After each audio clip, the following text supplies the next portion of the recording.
You know, when Franco first came in, probably felt lucky to still be in the building a little bit. So to now reach 100 appearances is something that was never really in my mind until maybe the end of last year or the middle of last year when I started to creep a little bit closer to it. But to even get one cap was pretty cool. To now being going towards 100 is, yeah, it's something I didn't think would happen at the start, but yeah, it'll be cool.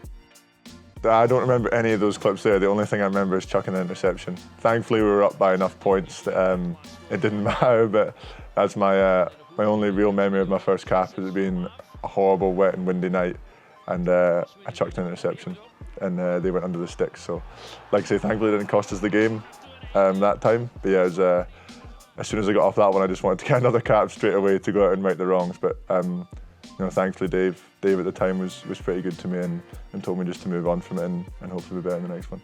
Yeah, I think even when Dave told me there was a chance, I told Dad, and I think he went and got a ticket for the game. So yeah, it was, I think, hopefully a massively proud moment for him. He was someone who put a lot into my rugby. I've often said that, you know, when I was doing the Glasgow pathway stuff when I was younger, he'd be up at 5, 6 a.m, work a full day on the farm, drive me 2 hours each way, so a 4-hour round trip to Glasgow with no complaints, and sit and watch training, all to give me a chance to follow my dream of playing rugby. So hopefully he's had a few fun trips now to repay him for that. But yeah, yeah, I definitely wouldn't be sitting here if it wasn't for him.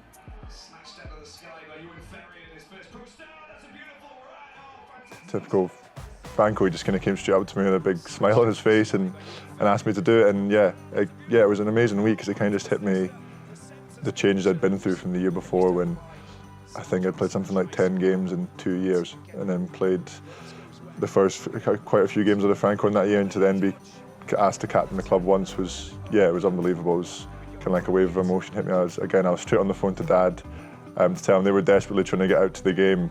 Perpignan can be quite a difficult place to get to, so they couldn't make it, but I think they had the whole family over to the house, home on the farm, and they all watched it there. So yeah, it was an unbelievable week. Yeah, and it was amazing to think. Just kind of made me think how far I'd come from the year before. Yeah, I regret passing that one to Sammy a little bit. Maybe we should have been a bit more greedy, but nah, I think I was just so nervous. Yeah, maybe a bit more pressure. I just wanted to win the game so badly, because obviously a big game, and your first one as captain, you don't want to look back at it and lose it. So wasn't taking any chances. But yeah, it was a great game, and we maybe took a bit of a younger team out as well, a less experienced team in some areas, and we managed to get a really good result in a really tough place to go. The thing that actually stands out to me the most that day was the travelling support. I think when I look back to that game, up in that corner where I scored that first try, I wouldn't know the number of how many Glasgow fans there were, but they were making a lot of noise. I think I got a bit carried away after that try and put my hands up to the crowd, and I just remember them all going absolutely mental. And yeah, it felt like a home game for a few minutes in there, but yeah, it kind of showed us what big knockout rugby games are like, and obviously Part Your Scars with all 4 stands open. It was a pretty cool place to play when it was full of fans. So no, there definitely is a different feel. You know it's do or die, and you know if you lose that one, then you're done. You're potentially done for the season. So I think that was Franco's first year, that game when we went to the Challenge Cup final. So it was probably the first time we went to the quarterfinals the year before in the league. But in terms of in Europe, it was such a special feeling knowing that we'd made it to some big knockout games and then made it all the way to a final.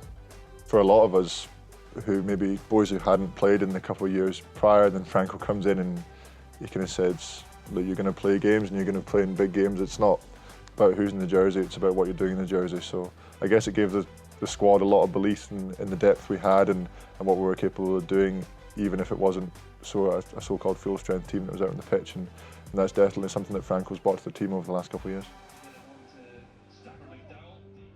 Yeah, so I ended up getting that Benetton one and Chorizo away. I'd never had man of the match before. Not saying that I deserved it, I didn't get it, but I'd never had it before.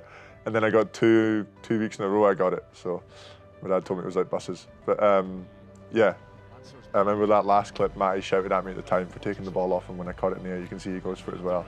And then after I made the break, he was like, oh yeah, it's fine, you can catch it next time. So yeah, again, these are games where maybe boys, I think they were doing the Six Nations period, and I often kind of say to the group that these are sometimes my favourite games when some of the senior players are away and the young boys have to step up, and it's something we really take pride in now.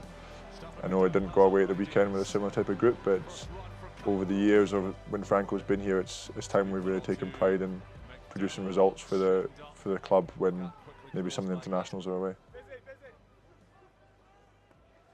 Oh, brilliant steal They're always interesting weeks when you're in camp and you don't play and you come back, and there's always an excitement about the club because those young boys are always getting an opportunity in that time who've worked so hard in training and in the gym and throughout the whole career, so maybe getting an opportunity for the first time or first start. So they're always such fun weeks because you know that boys are going to be right at the top because they're excited for a first game or they haven't played in a while. So yeah, I just remember in that game when I think we started off with Josh scoring after about 20 seconds, and I think that just set the tone for the whole game. Yeah, we just seemed to be on for the rest of that game, and as a young group it was really pleasing to see us just be clinical and take loads of opportunities. Stafford, McDowall! Bailey's got a chaser, and McDowall will just pop up. Backwards. Manga can't secure it, Cordero gets the touch, and now Stafford, McDowall to score again. TJ was next to me and I think he was shouting, but I was kind of just like blinkers on. I knew I was going to try and kick the ball over the line and dive on it because it was so wet.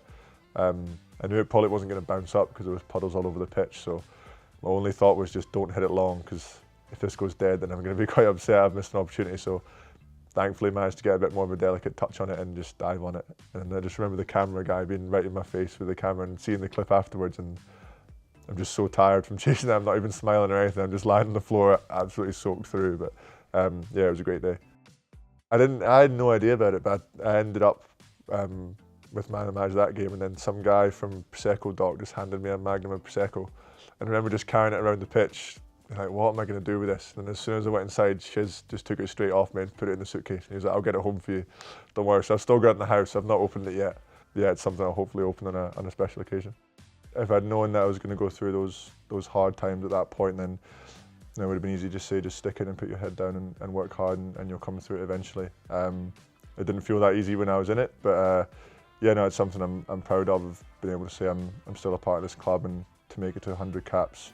Like I said, it wasn't something a few years ago that I thought was going to ever happen. I just wanted to get a couple more, or even make it to 50 at that point. But to get to 100 is something that I'm immensely proud of, and yeah, I can't wait for Friday to get out there and do it.